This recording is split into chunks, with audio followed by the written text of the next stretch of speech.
Hey, yo, what up, everybody? I just ripped the biggest burp I ever ripped in my life 2 seconds before I got on here. You are here. It's Wednesday, 9 p.m. Eastern Standard Time, and it's the Mike and Mish Show. What up, Mike? I haven't seen you since last Thursday. What's going on?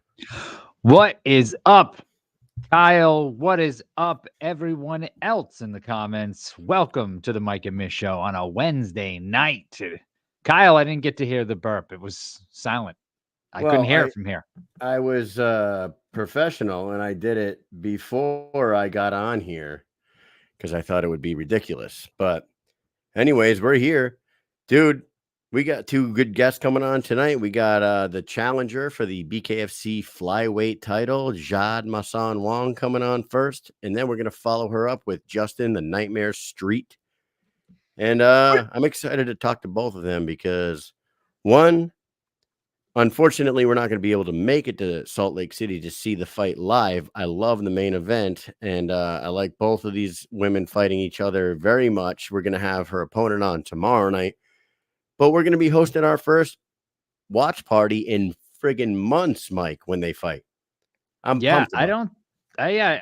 I don't think we've been to Mohegan Sun since the Mohegan Sun card, which was an incredible night. It was an incredible night. And the reason why, I mean, everybody knows, they watch the show and they know, like, we are super duper busy in the summertime when it comes to Army shit. And like, that was in May. Was that May? That was in May. Yeah. That was in May. So May was the last month we were like really able to get out and do a bunch of shit. Starting in June, July, we had Army training, we had annual training, we had ranges and PT shit going on, and then I went to Japan.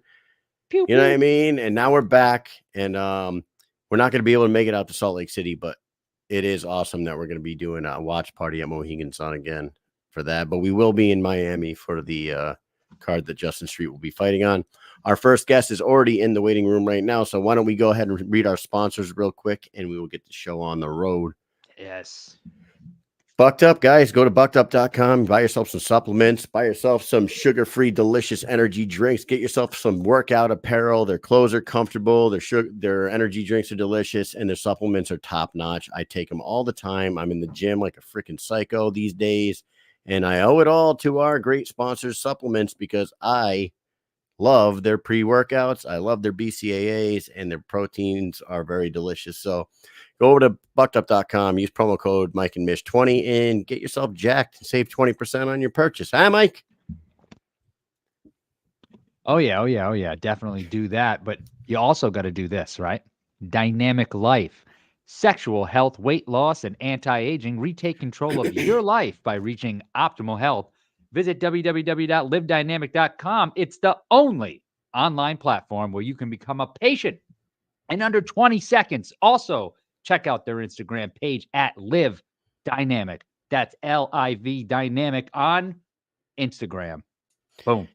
And last but not least, we have the Rasha. Guys, we are believers. You should be believers too. Go to the Rasha.com or go to Instagram at Rasha Revolution. The Rasha is designed to elevate your mindset to an elite, high impact, high performance championship level.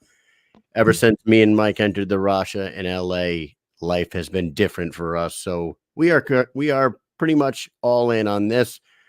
Get yourself some Bucked Up supplements. Mm-hmm. Get jacked. Get strong. Go to Live Dynamic. Strong like bull. Go to Dynamic Life. Get the Mike and Mish stack. Dynamic Life. Bucked Up energy. Live forever. Lose some weight. Do all that stuff, and then get into the Rasha, get your mind right, and become a damn champion, right, Mike? It's like a triple decker. That easy. That's all you have to do. It is the triple. You don't have to do anything else, dude. It's the Mike and Mish triple stack. It's like taking steroids and then just not going to the gym. It works just the same. That is it. We have our first guest waiting to come in right now, Mike. What do you say we bring in Jade Masson-Wong? Yes, I think that we should do that. But before we do that, we have a special video to play. And I'm moving a little slow tonight. Here we go. When we come back, Jade Masson-Wong. Here we go.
There she is, ladies and gentlemen, Jade Masson-Wong. Welcome to the show. How are you? I'm good, and you? Very good. We were just Doing good. rewatching those highlights on you with that dynamite right hand. We are so excited that you are back in there. Unfortunately, we can't make it out to Salt Lake City, but we will be watching with a big group of people. How are you feeling a couple weeks out from the fight? I'm feeling really good, and I'm really excited. I think I have a really good opportunity, and this fight is going to be is the fight that I was waiting for, and that makes sense since a few time already. So yes, I work hard, and I'm ready for her, and I can't wait. You know, we see all the training videos of you. You look like you're in phenomenal shape. You look powerful right now. You already had the power. You displayed the power, especially in those last two fights with Gabby and Taylor Starling. The right hand that you landed on Taylor Starling at the end of the third round was just like picture perfect. Would you say you're feeling peak condition right now going into to Christine Ferea, or pretty much it's status quo for you going into this one? Sorry, if I was feeling what is the question? Sorry. Wait, would you say that you're feeling better going into this one than the last two because you looked super powerful and Okay. very, very crisp, like you were in great shape in those fights? But we're seeing those workout videos right now. It looks like Yeah. you're putting a little extra into this one. I always put more every training camp. I look at the last training camp and I'm thinking, what can I improve every time? So yes, I always add more tools, and I think I'm in the best shape, the better shape I've been in my life. So I'm ready, and like the training, I never stop. I never stop. So it's just continuing to improve, and I feel really good. Do you feel like it took a long time to get here? Because to me, it seems like you just started and now you're here. But on the other side, like from your point of view, does it seem like it's been a really long time? Yes, and like now where I am now, I'm in Montreal, but like I did since the fight against Taylor Starling, I did the training camp in Montreal, and since I'm there, I see really a big step, like just my physical condition. So uh, I feel really that I'm really at the best shape of my life, really. Prior to the Taylor Starling fight, were you had been doing your training camps in Florida, or No, what in were you doing? Montreal.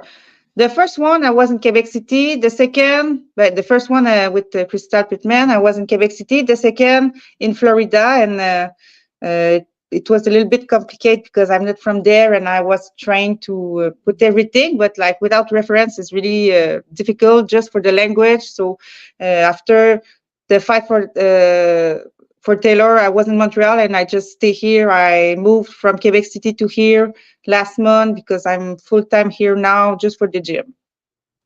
Excellent.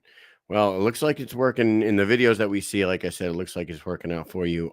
You're fighting Christine Ferea, who is, in most people's eyes and most people's opinion, the greatest to have ever done it in the female realm of bare knuckle fighting.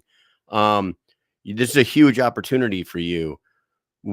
What do you think that you bring to the table that Christine hasn't seen in her first 9 fights in the BKFC? With the 8-1 record, she's basically fought and beat everybody that they've thrown in front of her. What makes you different? For sure, I'm powerful. She's powerful too, but I'm powerful too. And I think she only got I think it was her second fight that she lost against a girl, Helen Peralta, that she was powerful too. But the other, I don't think they got the power in their hands like I have. So that's the one thing. Yes, I have the fighting IQ. I'm aggressive, and me, I'm not scared. So this is another thing that um, the other girls, they don't all have that. So I think I'm gonna bring her really a good um, opposition, really a good opposition. And yes, I'm ready. me, I'm ready to go all in, and I don't care to finish all blood, to take the belt. I don't care really. So I'm coming for that. I love that. And you know what? And I do believe of all the girls out there, and Christine included, you do seem like you have legit knockout power in the female division. And a lot of women are very technical, very skilled. They land a lot of punches, but nobody's really knocking anybody out. You hit one of those step in overhand right hands on one of these girls just right. And I thought you on that shot with Taylor, I thought you knocked her out. I mean, Taylor's obviously tough as hell. She got up from it, Mhm. but then you were landing them on Gabby too. It looked like it looks like you do have that clean, legit knockout power. Would a knockout be something special for you? Yeah, I think I got it too. So, and I'm working, and it just the technique I do. I'm practicing every day the same thing, but not always the same thing. But like the it's just continue to improve. So I'm perfectioning the knockout shot. I think, if I can say it like that. And what are your thoughts on Christine though? Like, are you a fan of Christine Ferea? Are you do you have any thoughts on her as a person? Like anything against her? Any animosity between you and your opponent, or is it all respect? You're just going in there for the belt. Yes, for me, it's all respect. It's like all other opponent until they got something personal against me. But me, it's a sport for me. It's important to have a sportsmanship. I think it's the word. Perfect. Sportsmanship, And yes. I don't hate nobody. Just the time in the ring, I have a job to do. If I'm not doing, the other person will do it. So. That's it. So I do what I have to do. I signed the contract. She signed the contract. So after we gonna let the punch talk, and after it's a sport. And for me, no, I have nothing to say. She's good for sure. She's a champion. She skills, but everyone is beatable, and that's what I think. After your last fight, there was a lot of questions on what's next for you. Are you next for the title? But there was also Elle Brooke, Misfit Boxing. You were talking about possibly fighting her. Elle Brooke has a new opponent, and it's somebody from the BKFC. Just happened to not be you. Jenny Savage stepped in there, and she's Yeah. fighting that girl. What are your thoughts on Jenny Savage stepping in there and fighting Elle Brooke? And I don't know if you noticed, two more people from the BKFC Yeah. are on this card. You got Crystal Pittman on there fighting. I don't remember the girl's name. Julie Polka, and then Carla Jade, BKFC ring card girl from the BKFC UK, is fighting on that card. Did Misfits Boxing ever reach out to you and possibly discuss a conversation with you fighting anybody on that card? We talked a little bit, but for sure my focus is with bare knuckle, and I love bare knuckle. But like I know sometimes if it takes too much time or something like that, and it's less damage for the hands. But yes, I've seen that, and I think it's really accessible more than I thought. I think it's gonna be a good fight. Jenny Savage again, Elle Brooke.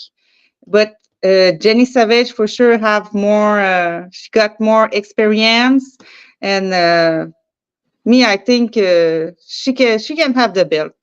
Yeah, but Yeah, the other have she got a good knockout punch too, and she's boxing since only I think 3 years, but she's good. She improved fast. yeah, she is pretty good. She's got skill. Mhm.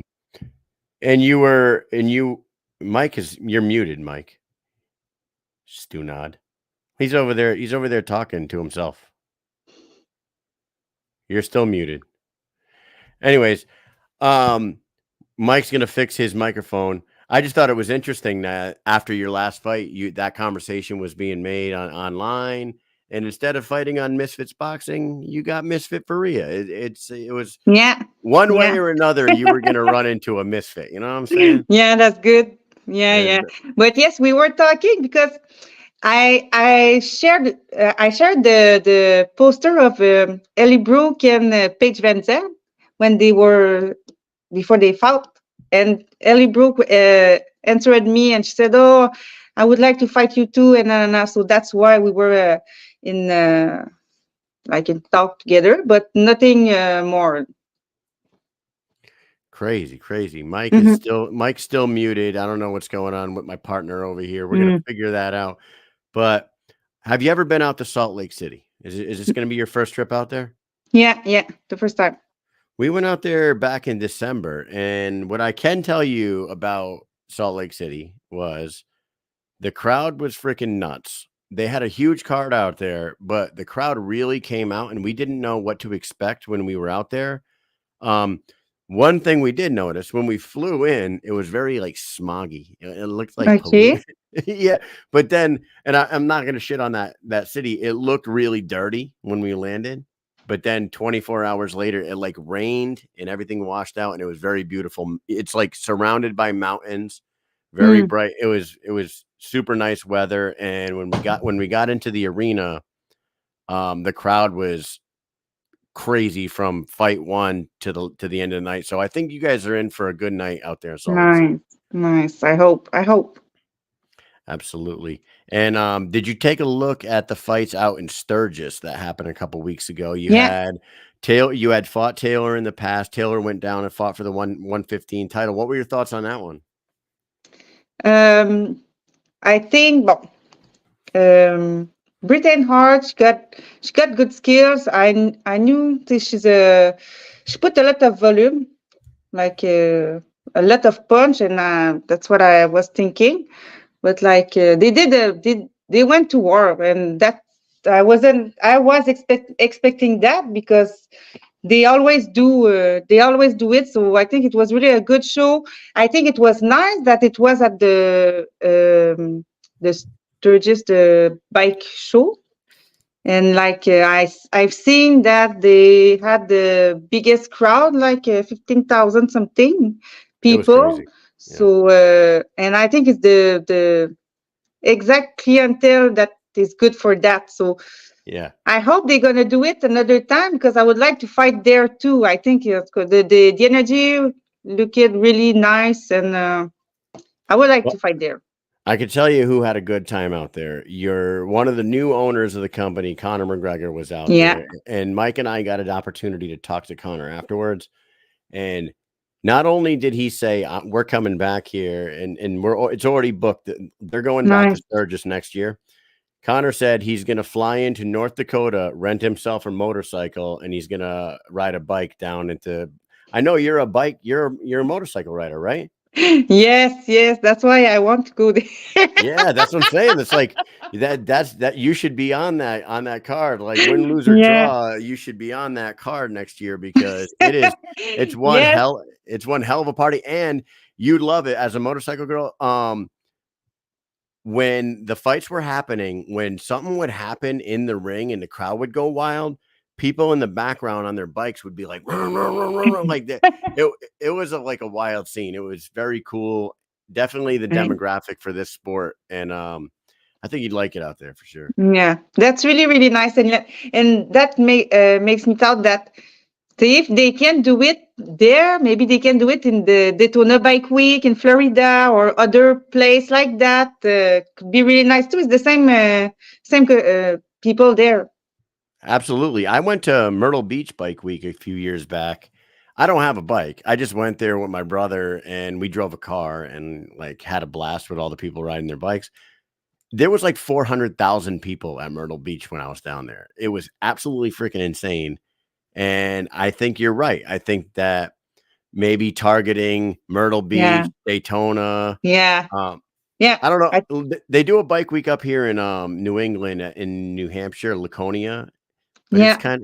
kind of a tamer crowd than those other places. You know what I'm saying? So I don't know if bare knuckle fighting would really fit into like liberal New Hampshire. You know what I'm saying? Yeah, yeah, yeah. But the rest, yeah, there's other place that they will fit in. Hell yeah, hell yeah.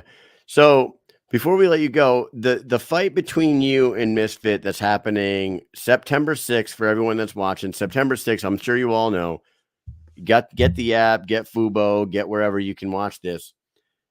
This main event is exciting for everyone. They've been waiting to see Misfit back in there. She was supposed to fight Heather Hardy back in May in Mohegan Sun. That got scrapped. So it's been a long time since she's defended her title. What can we expect? What kind of fight should we expect between you and Christine? Should we expect a technical war or a bloody knockdown, drag out battle? What do we think? What are we looking at here? Me, I think it's going to be a mix of all that because both we are not afraid, we are aggressive, we put pressure, and we have a fighting IQ, and we don't just go brawling. We brawl sometime, but at a good moment. But we know how to be smart and punch at the good time and to take a step. So me, I expect, yes, a big war, and I'm ready for that. I'm ready to have stitches in the face. That's what I told me. It's okay for me. And I think it's going to be the biggest war, the female war, like for the year, for sure. For sure. I'm going to give her a hard time, for sure. Oh, I love it. Mike's back. Hey, Jade. Is it working now? John, Mike is back. Hi, Mike. Can you hear me now? Yes, we can hear you. Yes. Okay. All right. Good. I was about to throw this microphone across the room 5 minutes ago. Sorry about that. Hey, Mike, I want you to apologize to our guest and all our audience, please. I am sorry to everybody. I'm very sorry. Jade, you can beat me up next time you see me. Perfect. I will keep it up. Powerful right hand. Boom. Put me out right to sleep. Mike, did you have anything you wanted to talk to? I mean, and her been shooting the shit about Sturgis. I didn't hear any of it, unfortunately. And hopefully you didn't already ask this question, but I wanted to know, like, what do you think all the other female fighters have gotten wrong when they fight Christine Ferea? Because nobody can really seem to break that code. Some of the girls are scared. Some of the girls, they just, well, maybe they don't respect the power. They stay there. The things that was working better was the best fight I've seen was Beck Rawlins for the first time, but she got cut, and it's really unpredictable when we got cut and it stopped fast. But there's few things, many points, and we watch her since a long time. So, but I don't want to say the point I. Yeah. You don't want to let that secret out because exactly. So, like you said, some of them may have been scared. Others have got a cut. I feel like Beck, she was doing pretty well in that first fight. They were going back and forth. I was really getting into that fight. Yeah. It was a good fight. Yes, it was a good fight. That it's bad that stopped it because the cut, but it's bare knuckle, so it's normal. Yeah, I thought the second fight with them two was good, but I definitely think that like at that point, Christine had kind of done a little bit more homework. Maybe I don't know, but she definitely did really well in that second fight. The second one was not as close as the first one. Yeah, exactly. Wow. Yeah, you don't have to give away your secret, but I just always wonder that because I watch the fights and I go, man, there's only been one female fighter to beat her, Helen Peralta, but a lot of people think that Misfit won that, which happens a lot with decisions. You think this is going to go to a decision? Sorry, you think? Do you think this fight will make it to a decision, or you think you guys are ending that before it? I don't know. I'm ready.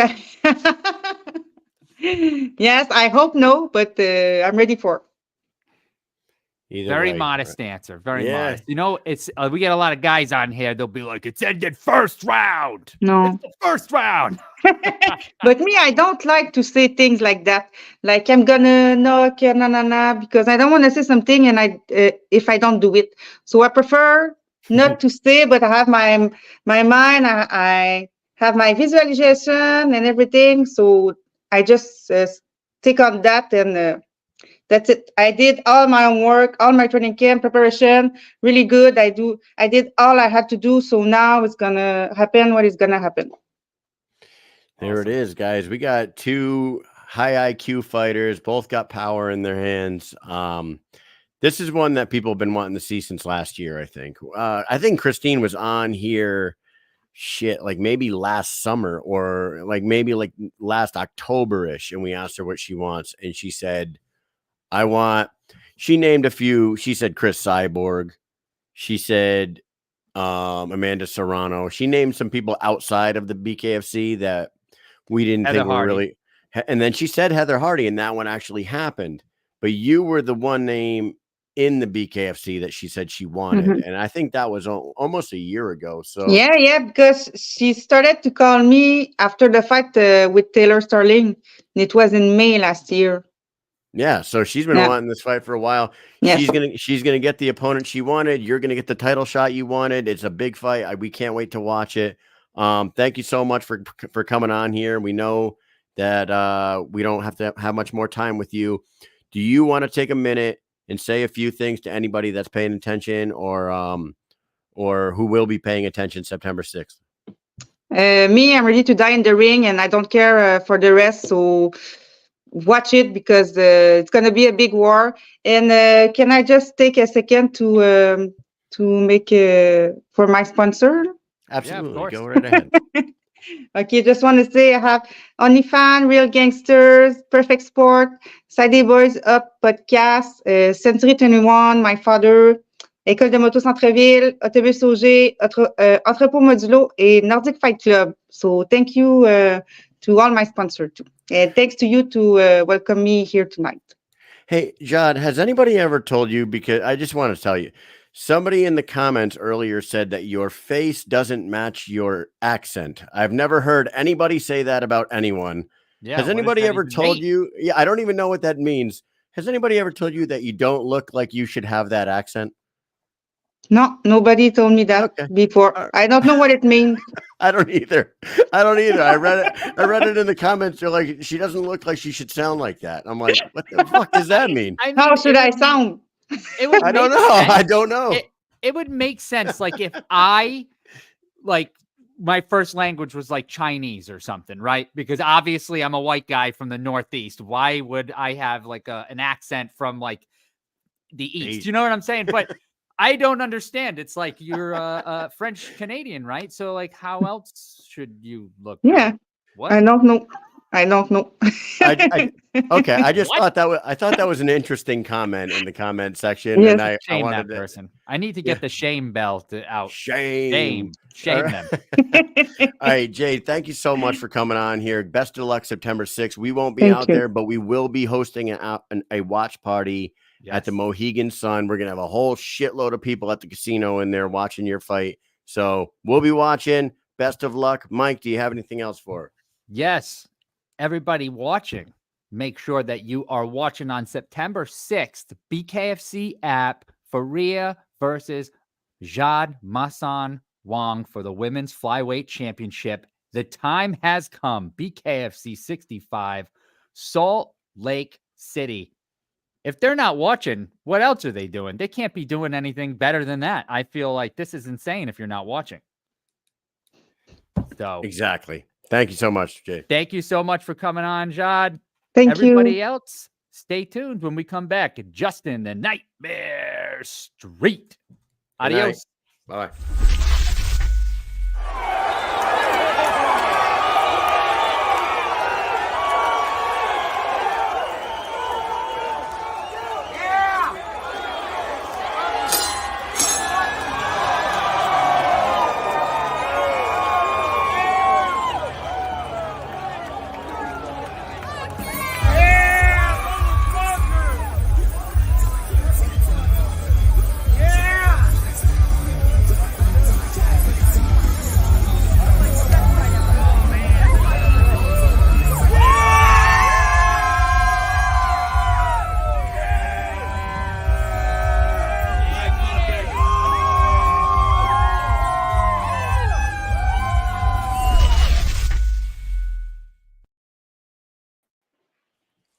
Yes, That's what Justin. What's up, fellas? How you guys doing? Justin, What is this is what that lady was doing in the audience there. She was going like this. She wanted to do this, I think, like pump, raise the roof. She was pump trying up to the raise the roof. roof, but she went with the double underhand. She went was with the holding double it like underhand, this. raised the roof. That's weird. Elbows together. Yeah, she was using proper lift technique. Yeah, she was lifting with her legs, is what she You was don't want to doing hurt there. her back if she was raising the roof. Back straight. Guys, we have Justin the Nightmare Street on our show tonight. He's taking on Joy Boy Justin Ibarrola on September 13th in Hollywood, Florida. Welcome back, dude. How are you doing? And just a couple weeks out from another walk to the squared circle, man. Yes, sir. Yes, sir. Can't wait, man. I'm excited. Training camp is going good. I'm feeling great. This is probably one of the easiest weight cuts so far. Got some new ink. Got the Nightmare out here now. So it's all coming together.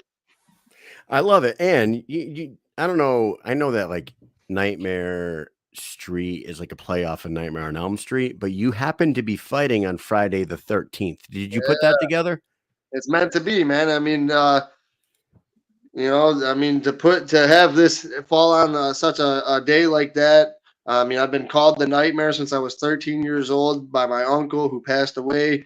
I started off at a young age. I was jumped because I had a pair of LeBron James shoes on. I lived in a rough neighborhood, so what I'm saying, growing up in that way, and to be nicknamed the Nightmare, by my uncle, and to be put up on that pedestal by him, and have him pretty much take me underneath my wing as such a young age and just in a troubled area. When I walked into the boxing gym, I fell in love, and it was just one thing after another. I mean, I've always wanted to live up to that name, the Nightmare Street. How old were you when you got jumped? I was 11 years old when I was originally jumped. I had my face kicked in, teeth kicked out, all that shit, ribs broke. Yeah. Wow. I'm just blown away by the fact that that happened to you at 11 and you happen to be wearing LeBron James shoes and that motherfucker's still playing basketball right now in 2024. That is 20 years ago, people. Yep. Hey, he's 42 years old now, isn't he? I don't know, man. That dude's fucking ageless. He's playing with his kid now. I know, it's wild. Man, so tough incident made you tougher. I think, you know what? I just had a conversation with somebody the other day at work, and I said that everybody needs a good ass kicking at least once in their life. 100%. It changed my life. I mean, honestly, if that wouldn't have happened, I don't think I'd be the fighter I am today. I don't think I'd be sitting here talking to you guys and, bringing dreams to reality. So I appreciate those guys doing that to me back then, Yeah, it builds character for sure. I'm not going to say I was getting jumped constantly or fighting people like crazy, but I did have a fair amount of fights and was fucking in a lot of different crazy events and a lot of adversity. And I do feel like it does make you the person you are. Like if you don't, I do worry. You have kids, Justin? Yes, sir. Yep. I have one child of my own, and then I have three stepchildren that I take care of. Okay, so I have kids, and I often think to myself, they're very young, 2 girls, 7 and 5, right? So obviously they're not going to be going through anything too crazy yet. I mean, they're in school. But I do think to myself, do they have too cush of a life? Do I have to try to make the road a little rocky? You know what I mean? Like, are they going to grow up to be like, foofy, like very like, you know what I mean? Like everything's handed to them and they're not going to work hard because I'm giving them a better life than I had. I worry about that. So not that I want them to be jumped or get into fights, but you know what I mean? Oh yeah, 100%. You need some adversity, but now, dude, you're going in there for the second time, and I feel like we heard about you a few times prior to your debut fight. Am I wrong? Did you have a few fights fall through before you ended up fighting Anthony Sanchez? Like 2 or 3 of them. Okay. I was supposed to originally fight Alberto Blas. That was supposed to be my debut. And that ended up falling through. And then I was supposed to fight what's his name? Rambo. That's right. Whatever his name is. Yeah, that I was supposed to fight him. That fell through. A bunch of controversy kept falling through. At that time, I was with the wrong management team, and I feel like a lot of that had to do with them. And since I've left them and joined CNC management with Carlos, it's been a complete turnaround. Except for the Rambo Russo fight, unfortunately. But the Rambo thing was the incident that happened at the Hard Rock, right? That was that fight. yes, Yeah. yep, Okay. yep. All right. So that's right. I wasn't tripping, man. I knew that we were supposed to have seen you fought a few times prior to, but then you went out there against Anthony Sanchez, and you like really let everybody know like what's up. You belong in this sport here. After that first one, like how are you feeling about your place in this sport? To be honest with you, I wasn't really too satisfied with my first bare knuckle fight. I feel like a lot of nerves got in the way. I feel like I didn't get off in the way I wanted to.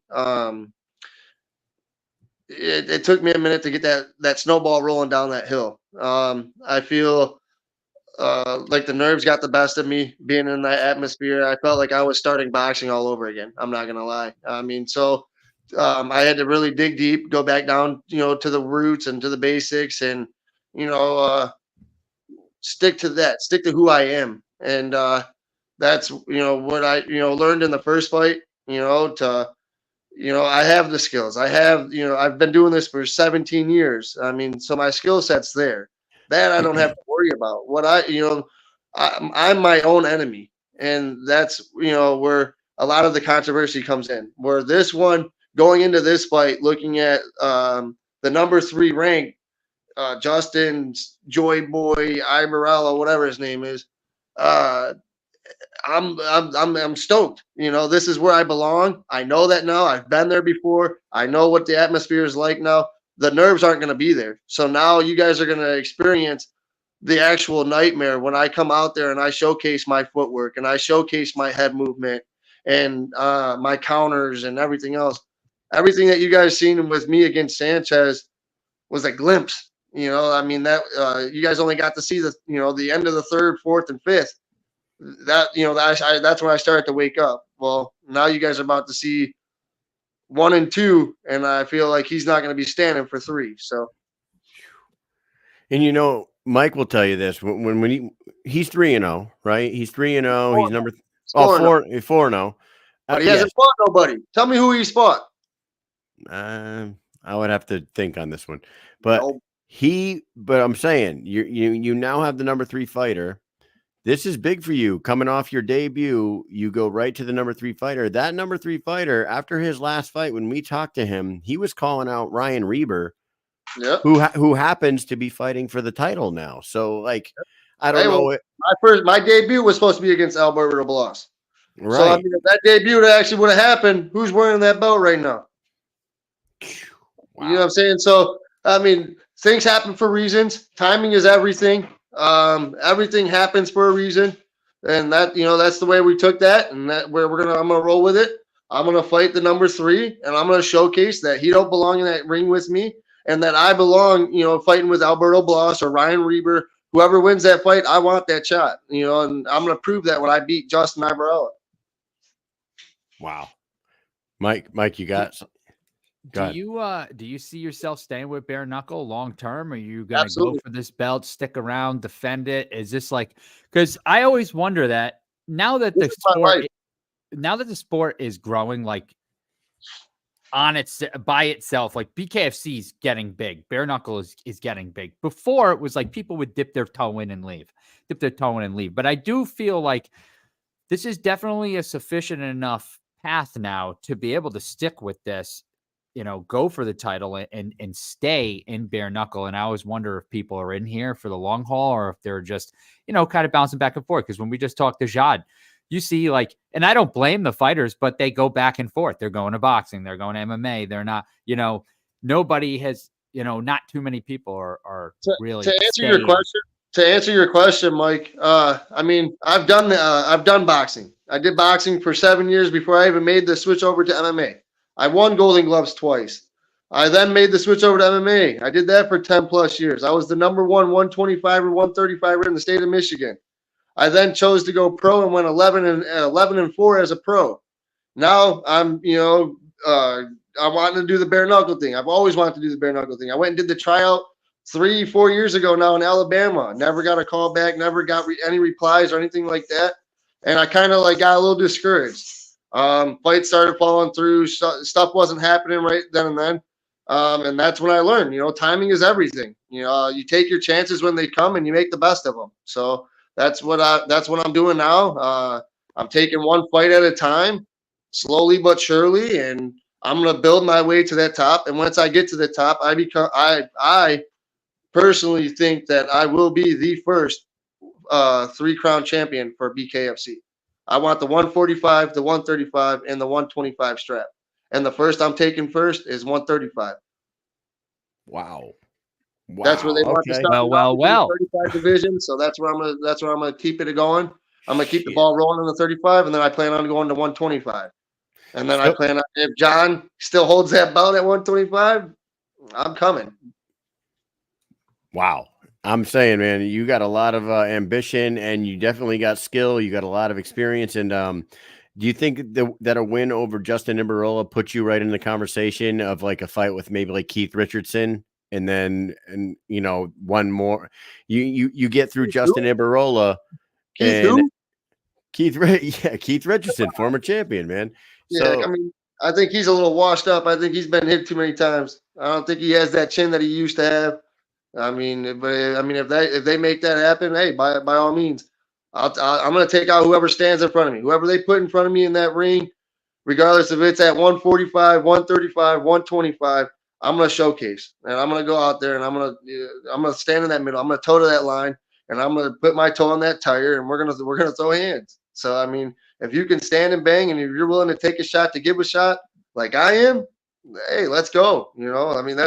That's what I live for. I love to get hit. That's the favorite part about the fight game is getting hit. To make that your opponent's eyes get this big after they hit you with their hardest shot, and you're laughing at them. There's no better feeling in the world. Let me ask you this question: since your goal is a three-crown champion, which of those 3 standing champions right now do you see as an easiest opponent for you? I'm not looking past anything you're about to do. Strap. Come on now. That 125 strap. John come on, man. John don't belong in boxing. Take your ass back to wrestling, buddy. You're too small. You have no reach. You don't know how to use your reach. You don't know how to utilize your striking. That fight I watched with him and whatever. Yeah, that was god awful. I'm sorry. I give high respect to both of them fighters. Don't get me wrong. I'm not taking nothing away from them, but man, John got his ass whooped. And to sit there and say that they got fight of the night, come on now. You were there that night. We were all there. You took that from me. Me and Sanchez were fight of the night. To give that to the main event, I get it, but at the same time, that was more of a wrestling match. It was ugly. It was, I don't know. That main event should have gone to a 6th. That should have absolutely gone to a 6th, and definitely should have. 100%. I think that the commission made a call on the spot that night that said that we don't do 6 rounds in this. Like you didn't do bare knuckle in this state until 2 years ago. You fucking. Anyways, yeah. I'm not gonna talk shit. Okay, so this is fun. You just gave us your thoughts on the 125-pound champ. We'll get back to the 135-pound champ. What are your thoughts on the 145-pound champ, King Kai Stewart? Hey, you gotta love King Kai, man. I got a lot of respect for him. I got a lot of respect for Duran. Those are 2 good guys right there. I've been on the plane with Kai. We've talked, we've bullshitted, we've hung out. He's a good guy. Same thing with Durant. So God damn it, Justin. Damn it, Justin. I thought you were gonna keep on this roll that you were just on with John Dotson. I'm actually pretty surprised. If me and King Kai were to get in the same ring together, all that friendship shit goes out the window. Business is business, and at the end of the day, it's not punishment, it's business, So as much as I would love to, take that 45 belt from you, buddy. I'm gonna shake your hand afterwards. We'll drink afterwards, but that 45 shot's gonna become mine. Comment in the comment section. Megan says that's a first. Everyone hates Kai. I was going to say the same thing because everyone that comes on here talks so much shit about Kai. I respect him. I have a lot of respect for the guy. I like the way he carries himself, his confidence. You know what I'm saying? He's a good guy. You know, like I said, we talk. You know what I'm saying? We, kind of connected on a lot of levels. So. All right, let's get back to your opponent. Before we, well, you know what? Let me ask you about the 135-pound champ. You were supposed to fight Ibarrola Blas before. He does hold the belt now. Yeah. What are your thoughts on the champ? Again, I mean, he hits hard. Okay, you know what I'm saying? But again, who has he fought? I think Ryan Reber is the first guy that he's even worth fighting. I mean, the guy that's even worth talking about that he's fighting. So, I mean, me personally, I don't think that Alberto Blas is going to make it through Ryan Reber. I think Ryan Reber is going to sit there and he's going to pick Alberto Blas apart, stand on the outside. He's going to pick his shots. Alberto Blas is going to be looking for that one big power shot. And I feel like Ryan's just going to keep slipping and ripping. Slipping and ripping. That is exactly how I think that that is how Ryan fights. And that's what I thought his path to victory is just to stay on the outside like he does. Weather the storm in the beginning and probably pick his shots, about the third round and on. He could have a great fight if he can stick to that game plan. Oh, 100%. For me personally, I don't think Alberto Blas has the cardio. I think that he hasn't. I mean, has he even been out of the first round yet? Well, that's the thing, right? Nobody really. I mean, he has some boxing matches, but nobody really has seen him at bare knuckle outside of the. I mean, personally, I don't even think his technique is god awful. I mean, you're throwing a right hand, your right foot's coming off the ground as you throw your right hand. So, I mean, that right there is showing me or telling me, I mean, with my fighter IQ, 17 years of experience, that's telling me that you have a lot of flaws in your game. So, I mean, myself, I'm gonna if I see that, I'm gonna pick that apart. Ryan's got a lot of experience himself. He's been in the boxing ring. He's been around the fight game. I'm sure he sees that as well, and that's why I say that he's going to pick his shots and cut the angles and make Alberto Blas look silly. All right, let's circle back to Justin Ibarrola. We're going to talk to him tomorrow night on this show. What are your thoughts? So you said, who has he fought? He has fought 4 people. He is 4-0. First 2 fights, he went 5 rounds with each of those guys, and the last 2 were kind of quick. So you've had 13 rounds of bare knuckle fighting to watch on Justin Ibarrola. What are your thoughts on your opponent September 13th, his technique? Where do you see his weak? I mean, you don't have to give us a game plan or anything, but go ahead and break him down. Hey, he's a rookie in the game, man. He's a rookie that he's gotten lucky with 4 fights, that he hasn't really fought anybody that's got the skill set or the heart and the grit to dig down deep, to push themselves or to take that shot and to continue. I mean, it's not like he's knocking these guys out. He's hitting them one time. They're sitting down. They're looking at the referee. I don't want to fight next. You know what I'm saying? I'm good, dude. I got to work next week. Get those guys out of here. They're scrubs. They don't belong in the ring. This is a livelihood. This is my life. This is what I've done for the last 17 years. I've poured blood, sweat, and tears into this career. And I'll be damned if some kid that just picked up the gloves 2 years ago, 3 years ago, is going to stand in front of me and think that he's going to walk through my experience or my skill set or my heart and my grit alone. It's not happening. I have way better training partners than this guy has. I train way harder than this guy does, and probably harder than anybody in the division. Me personally, I feel like I'm gonna make him miss a lot of his shots. I'm gonna pick him apart. I'm going to dance circles around him. I'm going to pick my shots. I'm gonna rip his body in half. And he's not gonna want to stand there with me come the 3rd round. I promise you that, because I'm gonna take it to him, and I don't want it to go fast. I don't want to knock him out quick. I don't want it to be, a bully stage. I want the whole world to know that this kid does not belong in the ring with me. And I'm going to showcase that September 13th when the Nightmare steps back in that cage on Friday the 13th. He's in the comment section on Instagram. None of you guys on YouTube or Facebook can see his comments, but Justin is in the comments over here on Instagram, and he says, "I hit people and make them want to quit." That's the difference in his power. And he says he will. He says he's going to make you quit, Justin. That's what he said. There ain't no quitting me. So I mean, you can hit me with everything you got. I'm gonna sit there. I'm gonna smile at you, and I'm gonna do one of these. That's it. Come on forward, baby. Because I'm going to keep coming forward. And I'm going to stay stalking you down. I'm going to walk you down. And I'm going to smile at you the whole time I'm sitting there laughing at you and embarrassing you in front of the whole entire world. They call you Joy Boy because you're a clown, not because of anything else. You hit people and make them quit because they have to go to work next week. You're not knocking them out. You're sitting them down, dude. Wow. I got to tell you, man, I love doing this show, Justin, because of things like this. I wanted to see this fight before.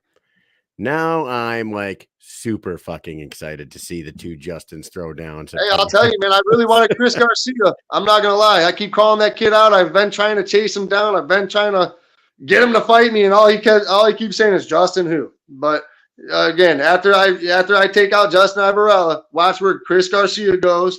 Watch where all these other guys go. Watch. You'll never even see him or hear him again talking about who Justin who. Jesus. Mike, what are your thoughts on this here? I love it. Like you said, I do love this because every time we get a fighter on here, especially someone who hasn't been on the show, we've talked to you before at an event. We get to learn about you. We get to see your spirit come out. You know, you have a couple things to say. You get to tell us what your life, what you want to do in your future with the company. And I do love it. I do love it. And you get the people in the comments going. You got a few fighters in here, you know, talking shit, which I see that as a good thing, right? Put that bullseye on my back, baby. Put that bullseye on my back. I want it all. Yep. I want all the smoke. So bring it. I mean, that's at the end of the day. I mean, that's what we're here for. Yeah, I love it. You have Travis Thompson saying he appreciates you on one hand, and then you got Wayne Reed saying shut the fuck up, and that is what you get. But I feel like that's good. That's job security. With these at the end of the day. At the end of the day, we do our talking with these. So that's job security, baby. That's right. I love it, man. Before you go, we do have a picture, a signed picture of you given to us by Extreme BK fans page, Russ Maxim Country. You know those guys? Yes, sir.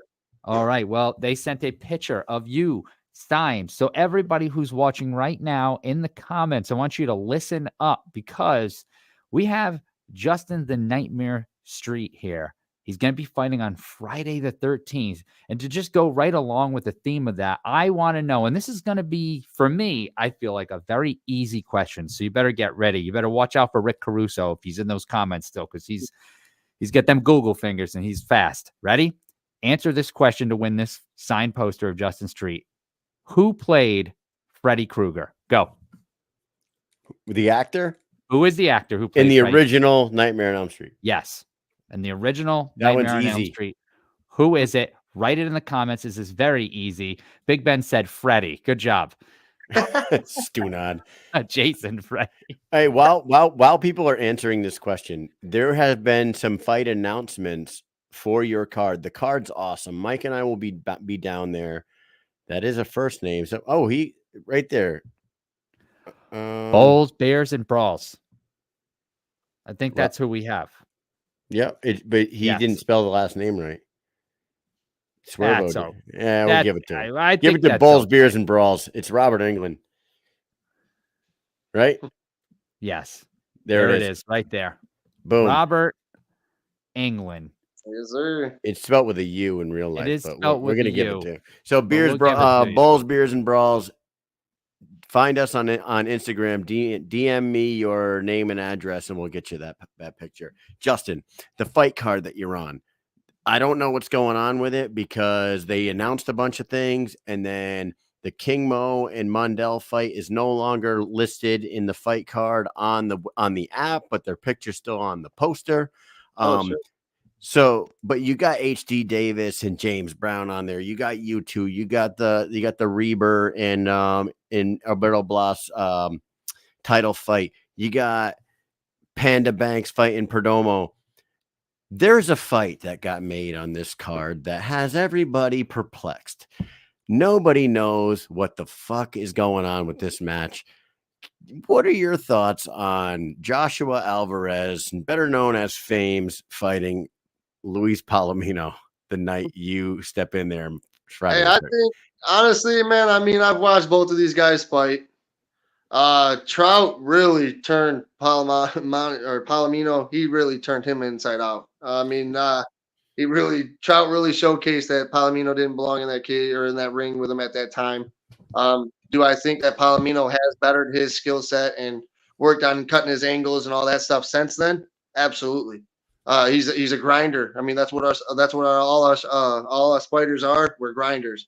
We always love to go back to that drawing board, and we learn more when we lose than when we win. So I believe that Palomino has that grit, that grind, and I believe that he went and got back in that gym and went back to that drawing board, and he's going to come back out and he's really going to take it to Fames and show that Fames don't belong in there with him at all.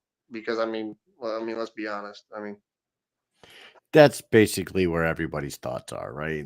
I mean, when that fight poster was posted to the BKFC Instagram page, I was kind of like speechless for a second there. I'm like, this one doesn't make any fucking sense to me. I mean, one slap, one punches. I don't know. Fames just lost to Brandon Myers like 4 months ago. How is he fighting the pound for pound GOAT in a lot of people's eyes? A lot of people think that Palomino may just be the best to ever do it in bare knuckle. He was number one on the pound for pound list from the time it came out till Lorenzo took it, before the Mick Terrell fight. So like that's a big discrepancy there in weight when it comes to fighting. And I always try to veer away from, like, I'm not trying to say like, hey, this guy is this or that, you know what I mean? But like when I look at records and I look at status, Fames, I don't think he's ready for that fight. No, I agree with you. I don't think he's ready. I do always root for the underdog. I do always, you know what I'm saying? Sure. You got to give them, their props for even getting in there. So anything can happen in the sport that we all in. I mean, it's a one hit. I could end the fight. One little, headbutt, could change everything. So I mean, right. Anything can happen, and that's what we love most about the fight game. And so when you match up with these guys, and I mean, it may not make sense to anybody at the end of the day, but we all know that Nate Shook knows what he's doing, and there's a reason why he matched these guys up, and maybe he sees something in Fames that we all don't see yet. So I wonder if there's some background to this that we don't know about that maybe someone knows. We're gonna have to ask these two guys before the fight night comes because they're both, they're both down in Miami. I wonder if there's some training stuff, some background stuff that they're clashing. They're gonna be letting that out, selling some tickets. You know what I'm saying? Listen to Mike stirring shit. Here's the last thing I'll say on this. He's probably going to be like a plus 1,000 underdog. Oh, huge. So it may just be worth throwing $50 on Fames that night for all you people that like to bet on fights out there. Man, I don't know. You might be throwing $50 away, but you might also be winning $5,000. So I always bet on the underdog. Underdogs pay out for it. So hey, I was the underdog in my first fight. So I mean, underdogs, we love to conquer. So, and like we know, and you have said, like, one punch can end it all. However, in bare knuckle, you don't even just need the one punch knockout. You just need one punch to cut, and the cut could end the fight. So like that's a very viable thing to happen. So. And you could cut with a jab in this sport. That's it. The jab is key, man. I mean, a lot of these fighters, they think that headhunting is the answer, and I got all this power, and I got all this. Yeah, okay. By the time you throw that punch, I'm gonna see it coming from 3 miles away. But it's you got to set up the jab. You got there's skills to this. I mean, this is a livelihood. This isn't a game. This isn't something that you can just pick up and say, hey, you know what? I'm going to be a fighter today. It doesn't work that way. You change your whole entire perspective of everything. You put in sacrifices. You put in the blood, sweat, and tears, and the grit. The sacrifices away from the family, the kids, the hours that you spend in the gym. I mean, I don't know. I can't speak for anybody else, but I mean, I spend 4 hours in the gym, and it's 3 to 4 hours every night. And that sacrifice being away from my family and my kids, and I mean, it takes its toll. Eventually, it catches up, and that's why that 30 days between each fight, we make up for it. And I've learned to bounce with it, and I've learned to juggle with it in the last 17 years. And I love this sport, and I love what Dave Feldman and Conor McGregor have created for us. And I'm gonna soak Sky's it the in limit. if I can. I'm gonna take it to the top. There you go. Like Connor said to us, we're going to the fucking moon, boys. That's what he said. We're going to the fucking he moon, did. boys, as he held his Forged Irish Stout up. We're going to the Hey, you fucking can put moon. me on the top of the rocket with my 3 belts. There you go, man. Hey, thank you so much for coming on here tonight. Best of luck in your fight. We're going to be talking to your opponent tomorrow night, so you might want to tune in and see what he has to say. He's been deep in the comments over here on Instagram. So thank you for coming on. We'll give you a minute here to shout out whoever you want to shout out. Say a few things. If you want to send a direct message to anybody, this is your time. Take the floor. Yep. Dude. So I do want to start off by saying thank you to all my sponsors: Gypsy Souls, Gypsy Tattoos, Premier Tattoos, Sideline Sports Tavern. We got M&D Concrete. Endless sponsors. Glass House Hookah Lounge. They're going to be hosting my watch party. So for all my fans that are, my local town, family members, friends, the watch party will be at Glass House Hookah Lounge, Middle Belt Ann Arbor Trail. So you guys can go there and watch my fight live. Yeah. There it is. Hey, Mike and I will be down there September 13th. We'll be down there the 12th for the weigh-ins. We'll run into you there. We'll catch up, create a little content with you there, and we'll talk to you after the fight as well. Thank you so much for coming on here tonight. Mike, you got anything else for Justin? Yeah, too bad we didn't have some extra time there. We could have went and played some disc golf. You know what I'm saying? Yeah, I'm always down, man. I mean, we can always make it happen. We'll make it happen. We'll be back down again. I know you're not from Florida, but still, there'll be a time and a place where we get together. We play some disc golf, my friend. Everybody who is watching, make sure you're tuned in on September 13th, Friday the 13th, to watch Justin the Nightmare Street fight Joy Boy himself, Ibarrola. I cannot wait for this card. This card's going to be awesome. There's a lot of good fights on this card. Great venue, man. Too. They got that Perdomo versus Banks. I can't wait for that fight. Great venue, great fights. Justin, thank you so much for coming on. You are welcome back anytime. Hey, Everyone else, stay tuned because, when we come back, me and Kyle just going to shoot the shit for a little bit. Hey, take it easy, Justin. Later, Thank you guys. Have a good night. Later.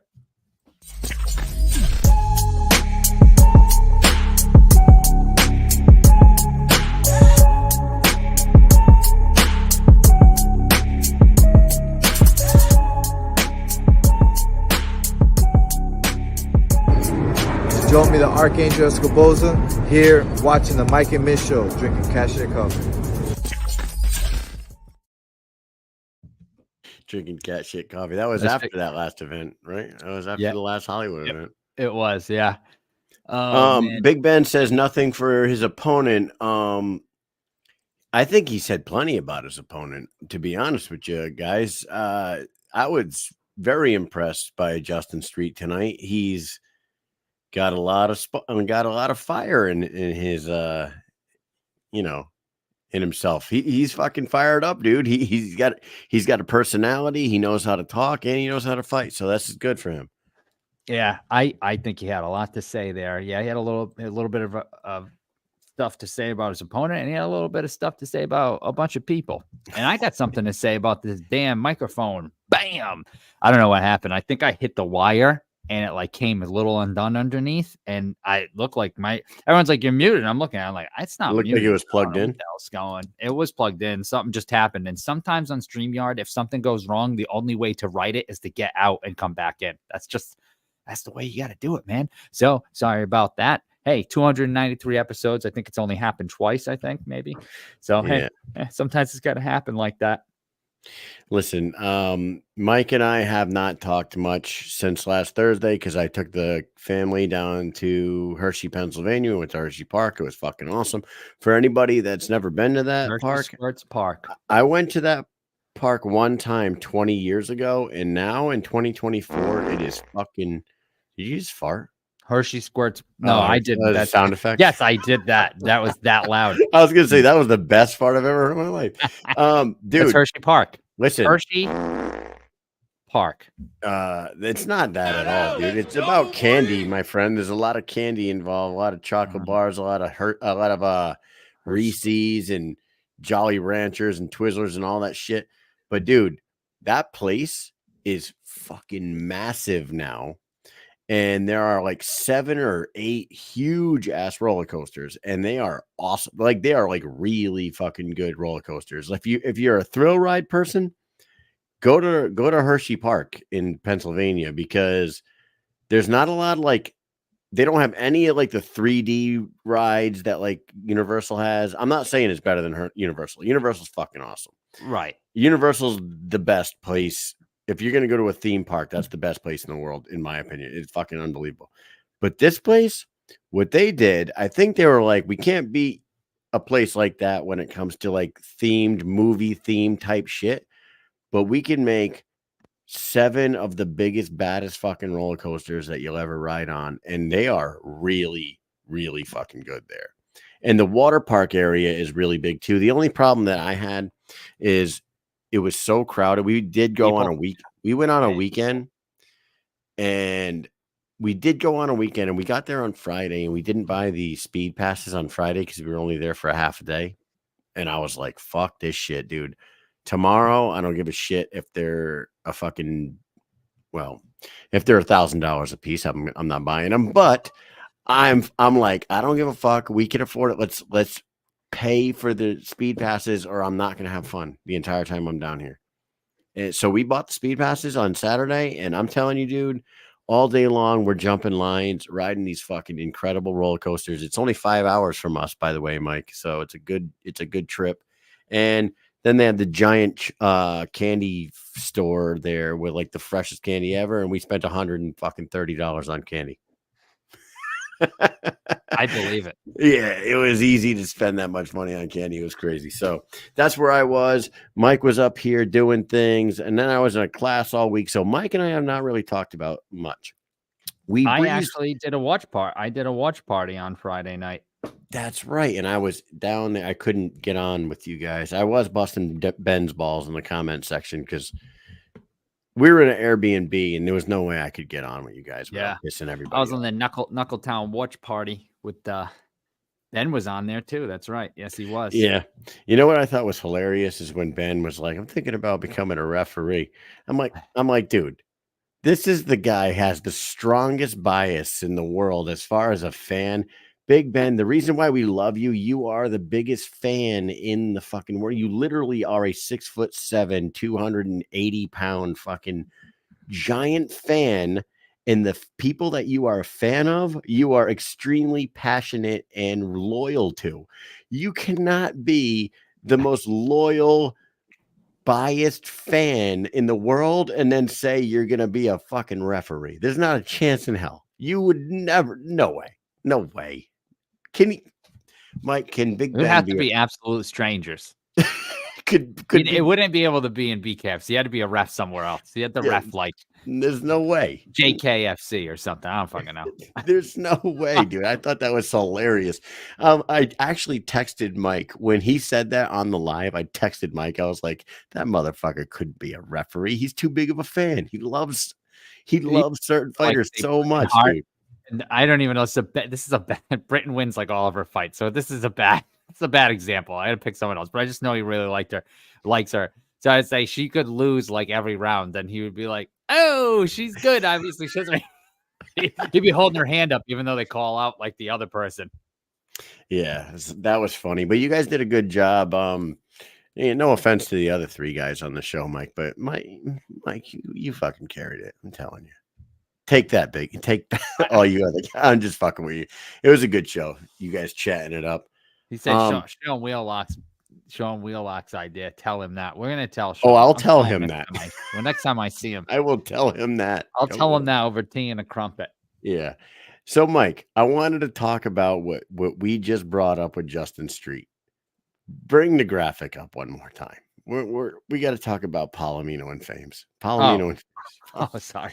dude, this Palomino and Fames thing dropped while I was away, and I really I didn't know what to say when I saw this.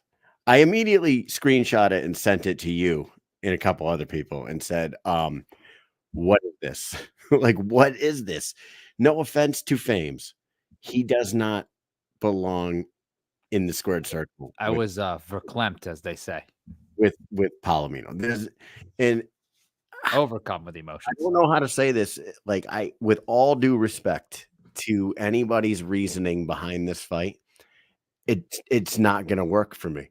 Like, that the reasoning will not make me believe that this fight should be made. Unless, like, Fames did something terrible to Palomino in their personal life, which I don't think that is it at all. At all. That's what I was trying to think. Like, do they have some like behind the scenes shit? It. Like, and I get it, because even Wenya said he sells tickets, and we spoke about this too. Palomino and Fames probably sell a decent amount of tickets. They will sell. However, can we have them fight other people?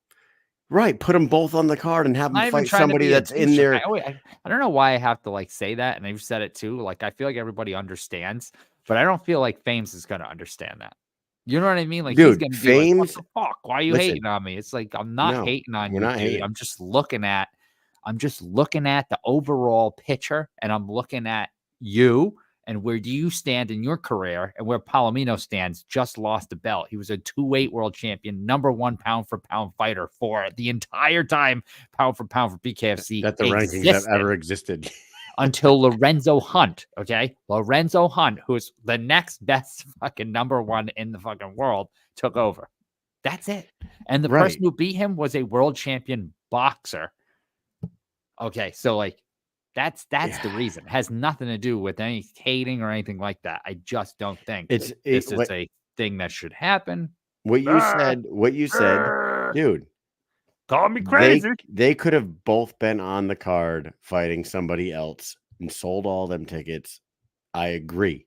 That's what should happen. If they wanted these two guys on the card to sell tickets, don't make them fight each other. No. Do you think it's the Chad Mendes thing? Do you think it's because he was able to go to the 4th round with Chad Mendes? I mean, he got beat up pretty good though. Chad Mendes is 5'4", and he fought his entire career at 145 pounds. Trying to find a justification here. I just I don't know. Either way, okay. I hope we go there and he proves us wrong. I do too. I do too. I don't know. It's just like that one there, man. How do you go from being 8-0 to fighting Austin Trout to fighting Fames? I think it was 9-0. I thought he was going to add one more on that. I thought he's 8-1 right now. No, am I wrong about this? I think he's 8-1. I could be wrong. He could be 9-1, but I thought he was 8-1. Let's look that up there, Mikey. You looking it up? Yeah, he's 9-1. 9-1. Jesus. Yes. Well, he beat Elvin Brito, Isaac Valley Flag, Jim Ehlers, Tyler Goodjohn, Dat Wynn, Martin Brown, Elvin Brito again, Tom Schoaf, and James Lilly. And now he's fighting. And then he lost against Austin Trout. Now he's fighting Fames. Bryce Henry would have been cool. Yes. Anthony Camacho. Yes, it would have been awesome. Would have been awesome if Bryce Henry was able to fight. A lot of awesome fights. Dude, you know what would have been awesome? You know what have been awesome? And I know that he's fighting September 6th in the co-main event. He's fighting Bobby Taylor. But I would have been happy to see Jeremy Stevens against Luis Palomino. Jeremy Stevens against Luis Palomino would have been fucking awesome in Hollywood. That would have been great. Definitely. And not taking away from Bobby Taylor, but if they were looking for an exciting fight for Luis Palomino, Jeremy Stevens was right there. And when we talked to Jeremy after his fight out in Salt Lake City the first time, Luis Palomino was the guy he said. He was like, I'd love to fight Luis Palomino. We train together. We we're cool with each other, but I would love to fight Luis Palomino in this sport. That would have been fucking awesome. I don't know. I feel like they could have done other things. And we do have to give a shout out to a good friend of ours. We talked about it briefly earlier today, but Crystal Pittman is going to be fighting on that Misfits card. And I think this is a big opportunity for her. I don't know what kind of money is involved or anything like that, but we all love Crystal. She's a good friend of the show. She's a good friend of the BKFC. She's been grinding for the BKFC for a while. And I didn't know what they were doing with her next. They don't really have a lot of people at 135 pounds in the women's division in the BKFC. So what were they going to do with her? How is she going to stay busy? Boom, there it is. She's fighting. There it is. Is it Julie Polka? Julie Polka. I like Julie how her name Polka. is spelled like July. Do you know who L's. she pokes with? I mean, Polka. Do you know who she pokes with? I don't think it Polka. You know who she trains with? Did you see the videos? I saw some of her videos. I did. Okay. You sent me her page, and I did watch. She some was of the training videos. with I wasn't freaking paying. Alex Perea and Glover Teixeira and those guys. I missed them somehow. Oh, you were looking at the other. I wasn't paying attention to Mike. Anybody on the screen. She could very well be down here in Danbury, Connecticut, training with those guys because she was in the videos training with Perea and freaking those guys, and they all train down here, Danbury, Connecticut.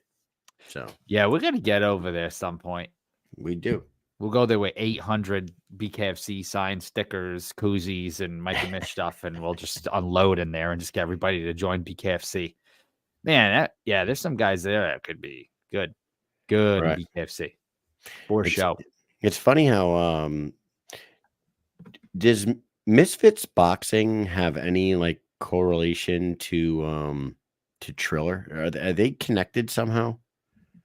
Do we know this? Because it seems like I think they're just a popular. But isn't it crazy that like boxing? I know, but brand. Paige Van Zandt, Jenny Savage, Crystal Pittman, Carla Jade, Amber Fields. There's all these BKFC connected females that are going over to Misfits. I just think it's coincidental. Oh yeah, I'm trying to find something about it on their webpage. I know obviously they're on DAZN, they do their own thing, and that's another reason why I don't think they're Triller, but obviously they work together, but they don't have anything that says Triller on anything. It's Prime, Kick, Stake, and then also DAZN. So I don't see any Triller. I just think that it just happens to be that they are in the business of social media superstars, influencers, fighting each other for the most part, and to gain the eyes of the combat sports world, they like to throw in regular fights in there with some big name, fighters, and then they've been mixing some of them lately too. I think that's just kind of how they do it. Maybe, hey, Triller's right there. They're at the top. They're at the top of the world of combat sports, so they got to work with them. It's funny. Didn't you stumble upon something today, Kyle? Actually, you know what? Before let me find this picture. What were you gonna say? It's funny. I did. Yeah, I did. I was doing some like some speculation. I'm gonna bring that up. So, but while you're bringing it up, it's funny. Bowls, Beers, and Brawls says Benson Henderson on that card is a head scratcher. Mike, tell us how much you are a fan of Benson Henderson. I don't got a problem with him, but back in the day, I really used to freaking I just disliked him because it was the toothpick and the hair. And he was always fixing his hair. He was always doing this with his hair. Insane. Just fixing his hair. I'm like, how many fights do you think he lost because he's fixing his hair too much? Like, it's just silly to me. I don't know. It used to drive me fucking absolutely insane watching him fight. And then the toothpick in his mouth and the hair. Thing. Over and over. He'd fix his hair 700 times in a fight. Seriously. It was asinine. It's ridiculous. I knew you were going to go off on that. Oh my God. I remember that. I remember when we used to watch I've erased UFC that from my events. memory till today, till just now. I erased that from my entire life, and now you've brought it back in. We would be watching UFC fights back when Benson Henderson was at the top of the lightweight division, and this motherfucker would be like, "Oh, I fucking can't stand this motherfucker. Why does he keep fixing his hair? Oh, fix your fucking hair again. Fix your fucking hair Yeah. again." Do you think it's like Wendy Peppercorn, just oiling and lotioning and oiling and lotioning? I can't take anymore, except I don't want to make out with him. He just keeps fixing his hair and his toothpick and his hair and his toothpick. I can't take it anymore. Yeah, that shit was hilarious, man. It's definitely a funny fucking little memory. And I forgot about Benson Henderson until this as well. So yeah, I forgot. Hey, check this out, Kyle. What did you stumble upon? So I saw 2 weeks ago on the Brian Sosha, the Bare Knuckle show, David Feldman was on the show, and he had his phone, and he was looking at his phone. And if you guys all remember this, he said, "Oh, I just got some news. Biggest fight of all time, not just in boxing. It'll be a boxer versus an MMA guy in bare knuckle catchweight fight." And then that next week, we talked about it on this show, and we were trying to speculate. We were trying to figure out who checks all the boxes for this to categorize as like one of the biggest fights of all time, where you have to be a superstar boxer, all this stuff. And one of the names that we brought up that we didn't think was possible just happened to be golfing, right, Mike? Is this what we're talking about here? Pull that picture. He just happens to be golfing with, how do you say his last name? David I Trudeau. think it's Tetro, maybe. Tetro. That is the CEO of Triller. The guy all the way to the right. The guy all the way to the right is the CEO of Triller, David Tetro. And there he is. In Calabasas. There he is. Golfing it up with Ryan Garcia, who just happened to be one of the names that we were talking about. So I screenshot this. I send it to Mike and a couple people. I send it to Russ and over at BK fans page, see what his thoughts are. And because I value his opinion as much as anybody else. I said, guys, could this be one half of the biggest fight of all time that Feldman's talking about? Just so happens that Ryan Garcia may be done with boxing and fucking he's out on a golf course with the CEO of Triller. I don't know, Mike. He could be getting buttered up by the CEO of Triller to sign a contract and fight somebody in bare knuckle. What do you think? It very well could be. I mean, he's there. He says for a good cause. That good cause could be fighting for BKFC. No, it's probably for some, raising money for something. But here's the thing. That could be part of the deal there. It could be. And even if it's not for the event that Feldman's talking about, could very well be for the future. I mean, why wouldn't he do that? He's the owner of Triller. I mean, the guy has, that's his business. Why would he not shoot his shot? Right. Unintended. Know what I'm saying? Shoot your shot. I mean, shoot your shot. I wonder when we're going to find that news out. Dude, okay. Now, 2 weeks ago, we talked about it, and I was heavy in the Tyson Fury checks all the boxes, and so does Brock Lesnar. I didn't think it would be the greatest fight in the world because Brock doesn't have hands, but it is a giant MMA former heavyweight champion versus a former lineal champion, 6'9", 280-pound fucking Tyson versus 300-pound Brock Lesnar. That checked all the boxes. But this, Ryan Garcia versus Conor McGregor, would check every fucking box. And it would it be two superstar in boxing versus superstar in MMA? Check. Would it be boxer versus would it be a catchweight fight? Probably. It would be two larger than life characters. There you go. I mean, it does check all the boxes. The shakes the ground that they walk on. We didn't know if he meant literally these guys are giant people. Right. Or they are so immense big, like figures. These are such immense figures that the ground shakes that they walk on. I mean, Ryan Garcia versus Platinum Perry would work too. Ryan Garcia versus there's a few names out there, but to categorize as the biggest bare knuckle fight, I mean, the biggest combat sports fight of all time, it would have to be Conor. yeah. Right? It would have to be Conor. I know that's what the hard part is the ground shaking, half boxing, half MMA. Like it's tough. And like Brock Lesnar is huge. It's big, whatever. But like you said, we've seen Brock Lesnar. The guy's just got brute strength. He's a massive guy and he relies on wrestling. He's standing and banging. Sure, if he catches you with a clean shot, he's just massive. Right. But he's not a boxer. He wasn't like a stand-up fighter. He was just a rush at you and just tackle you type of guy. So Tackle you and ground and pound. Yeah, I could see basically, any big heavyweight taking him out in bare knuckle.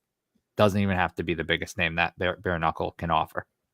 You know what I mean? I do see that. Here we are just speculating again. I cannot wait. I cannot wait until they finally reveal what this news is. Because it has to be two larger than life names. It's supposed to be in November, and December is supposed to be a huge card too. So I don't know if the November cards move to December. I don't know if we're gonna have two big fights. Hey, Anthony Camacho in the comments says the Spain card was supposed to be released today. I didn't it is. see. Is it released the whole thing? He said on the website. Yeah. So if you go to the website, it's on there. I did check earlier. Is it any big fights on there? I don't think it's going to be so. Hold on. Just let me go to it here and I'll tell you because I'm pretty sure oh, no, maybe they didn't. I lied. No, I only see 2 fights on there. Yeah. There's only 2 fights. I'm sorry. It was the, it's was it the Spain card he was talking about? Yeah. He said the whole Spain card was supposed to be released today. No, you know what I was thinking of is the Ferea Wong, like all the fights are on there. Like, you know, Kyle McElroy's on there. Mike Jones is on there. Who? Mike Jones. Who? Bradshaw's on there. So yeah, they have all 12 fights on there now. All right. Well, you know Tomlinson what, guys? Jr.'s on there. But yeah, there is no Spain. Sorry. I thought they did for a second, but nope. All right. Well, you know what? We'll call it a night for tonight. We got a huge show tomorrow. Before we call it a night, of course, you got to get over to buckedup.com, buy some of their products, get some of their supplements, get some of their energy drinks. They're awesome. And use promo code Mike and Mish 20. You know what product is really great? And my next door neighbor uses it. It's called Buck Naked. It's a fat burner. And my next door neighbor's wife she's been working out. You can't just listen, guys, for all you guys out there that think supplements are magical pills, you have to actually work out and go to the gym and stuff.